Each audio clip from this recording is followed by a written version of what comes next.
안녕하세요. 맥키네지 투자클럽입니다. 셀트리온. 자, 진펜트라의 이제 PBM 환급 절차가 이제 지난달부터 이제 개시가 되었고, 자, 공격적 마케팅을 통해서 미국 매출 확대 전략을 이제 계속 펼친다는 부분들인데요. 오늘 주가는 종가상으로 184,500원에 일단 마감했습니다. 이 부분 한번 살펴보겠습니다. 먼저 개장 이후에 이제 미증시 흐름부터 한번 살펴보도록 하겠습니다. 테슬라가 지금 이제 어제도 그렇고 오늘도 강한 흐름들을 계속 이어가고 있죠. 그래서 비칼즈 딜리버리 차량 인도 관련되는 부분이 예상치보다 앞서면서 지금 현재 테슬라가 8% 급등하고 있습니다.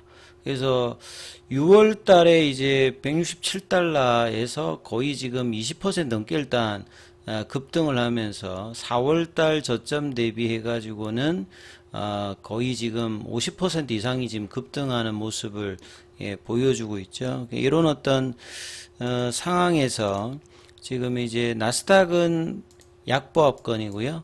그 다음에 다우 지수 같은 경우에도 약보합권, S&P 500도 이제 약보합권 흐름을 보여주고 있고, 중소형주 중심의 러셀 2000은 0.27% 강세, 그 다음 유가 좀 올라가고 있고, 금값도 올라가고 있는데요. 결국 이제 항상 월초에 나오는 이 고용 지표 관련되는 부분, 그 다음에 제롬 파월 연준 의장이 이제 유럽에서 이제 연설 관련되는 부분에 어떤 이제 이슈가 있는 상황입니다. 그래서 7월 달은 보통 이제 썸머 랠리, 이제 펀드 매니저들이 휴가를 가기 전에 이제 좀 주식을 사고 가는 이런 부분들이 나올지 여부가 일단 중요한.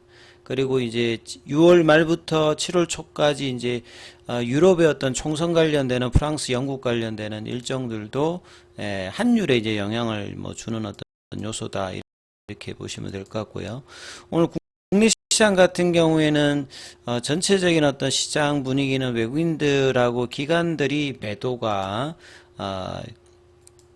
코스닥 중심으로 기관이 훨씬 더 많이 이제 강하게 오늘 또 매도를 했죠.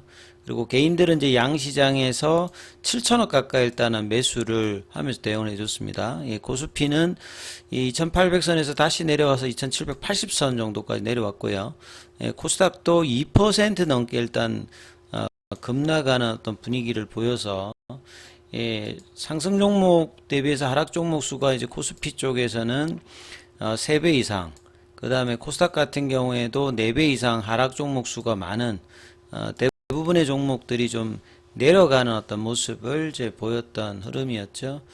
그래서 지수로 보게 되면 일주일 넘게 계속 강한 흐름을 유지해 줬는데 7월 두 번째 거래일에 일단 엄봉이 일단 나왔고요.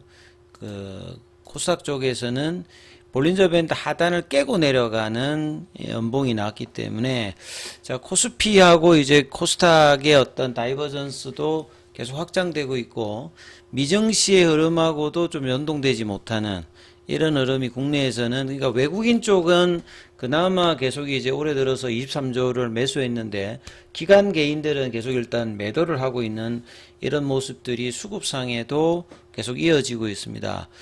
종목으로 보시게 되면 삼성전자 하이닉스가 좀 주춤하는 어떤 흐름들 지금도 이제 엔비디아가 좀 빠지고 있거든요. 필라델피아 반도체 지수 보면 엔비디아가 지금 최근에 이제 그 액면 분할 이후에 140달러까지 갔다가 이제 거기에서 플랫형 흐름을 좀 보여주고 있으면서 자, 이 부분들이 이제 계속 영향을 좀 국내 시장에도 좀 주고 있는 어떤 흐름이죠. 그래서 삼성전자 같은 경우에는 그나마 지금 목표 주가를 계속 이제 올려주고 있는 상황에서 엄봉이 나왔고 하이닉스 같은 경우에는 이런 어떤 흐름들을 플랫형으로 지금 흐름들을 보여주고 있습니다. 자, 2차 전지는 테슬라가 강한 흐름들의 반등이 나오고 있음에도 불구하고 국내에서는 이제 크게 지금 바닥권에서 아직 못 벗어나고 있는 흐름들을 계속 보여주고 있죠. 그 다음에 제약바이오 관련되는 부분에서는 비만 당뇨 관련되는 종목들의 강함이 전일에 이어서 오늘도 뭐 펩트론이라든지 인벤티지랩, 삼성전자, 뭐 애니젠, 그 다음에 동훈한한텍 뭐 이런 종목들, 그 다음에 기타 이제 종목까지도 좀 확장이 좀 되는 부분들이었고요.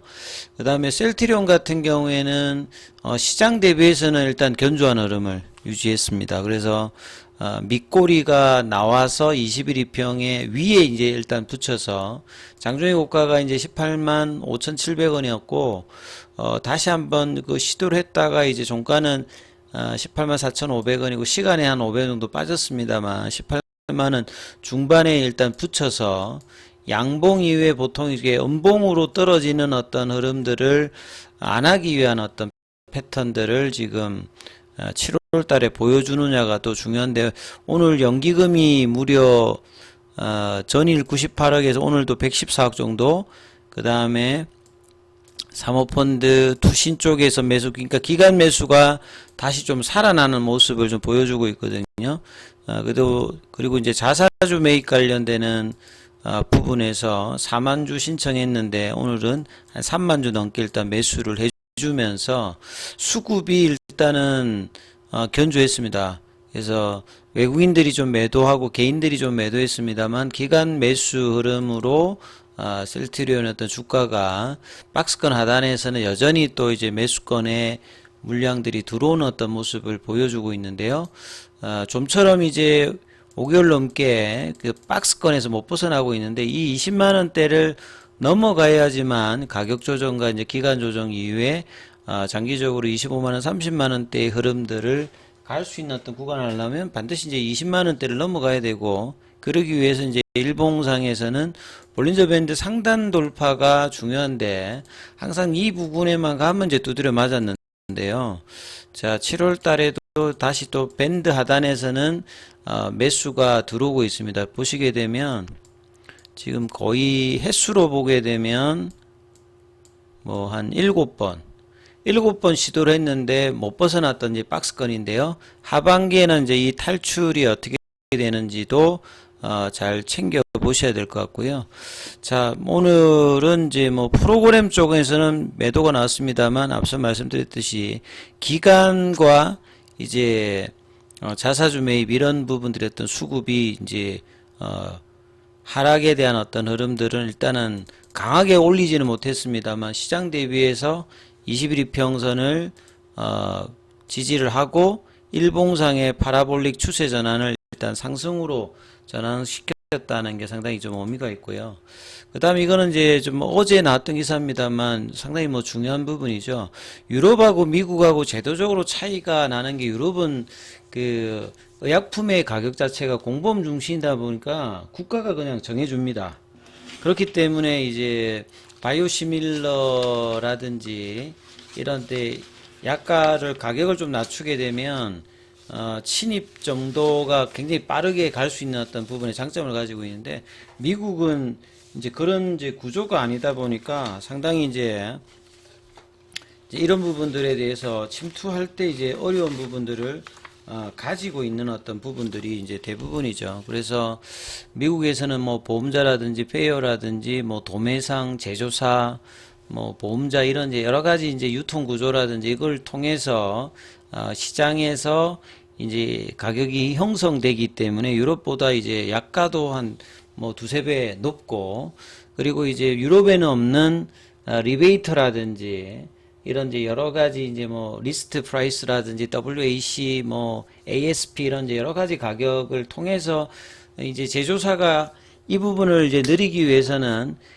그 PBM의 이제 티어 등급에 어떻게 이제 선정되느냐, 그러기 위해서는 리베이트를 지급해야 되고, 리베이트를 지급하기 위해서 이제 약가도 이제 거기에 따라서 하기 때문에 본래 이제 약가 인하를 위한 어떤 제도가 오히려 지금 약가 인상에 대한 어떤 부분이 있기 때문에 이제 제도 개선 요구가 계속 PBM점에 나오고 있습니다만, 결국 이제 미국의 직판으로 이제 진행하려고 하는 셀트리온 입장에서 보면 PBM이 이제 리베이트를 주기 위해서 이제 약가의 어떤 가격이라든지 이 부분들을 이제 출시할 때도 여러 이야기들이 나왔고, 결국은 이제 익스프레스 이제 스크립처에 이제 여기에 이제 등재가 처방급여 이제 관리업체 PBM에 처방집 등재 계약을 맺고, 그러면 결국 이제 이게 무슨 말이냐면요.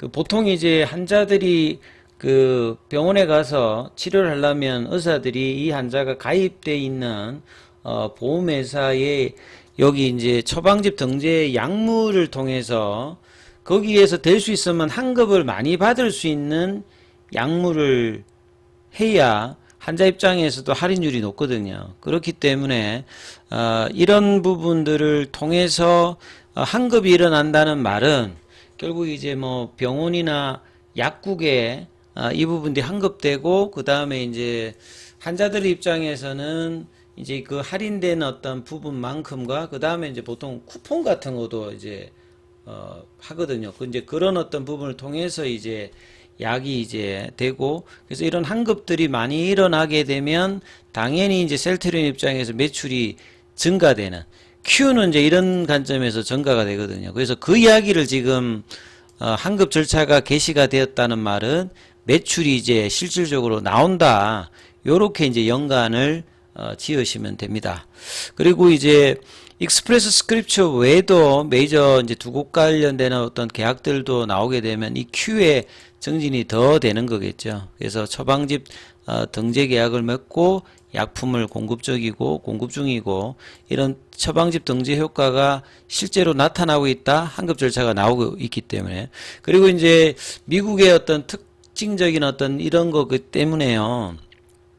그 미국 현지에서 이런 어떤 스타트 프로그램이라든지, 그러니까 이제 이런 어떤 일부 환자들에게 무상으로 이제 선제적으로 뭐 공급한다든지, 의사들이 환자 상태를 판단해 보험사에 사전 승인을 신청하는데 환급 없이 먼저 지원하는 방식으로 제품을 지금까지는 공급해 왔는데, 이 보험 환급 절차가 일단 마무리가 되면 제품 판매할 때 실질적인 어떤 매출 확대 기반이 일단 만들어져 있기 때문에, 그리고 이제 좀 더 이 부분을 강화하기 위해서 적극적인 어떤 이제 뭐 의사들에 대해서 이제 뭐 교육 관련되는 부분, 그 다음에 홍보 이런 것들이 이제 지속적으로 좀 들어갑니다. 직판을 하기 때문에. 그래서 이제 이런 걸 통해서 내년도에는 1조가 넘는 블록버스터에 대한 어떤 기대감들이 나오고 있기 때문에, 그래서 이제 최근에 이제 뭐 기관들의 목표주가 상향들이 나오고 있는 부분들이 이제 이런 부분들을 반영하고 있기 때문에, 자, 셀트리온의 이 하반기에는 박스권 탈출로 20만원권 넘어갈 수 있는 흐름들, 그러기 위해서는 이제 이 18만원대 중반을 자리를 잡고 이 19만원대에 넘어가는 도전을 이제 하는지 여부가 또 7월달에 가장 좀 중요하기 때문에 이 부분 좀 참조하시면서 흐름 보셔야 되겠습니다.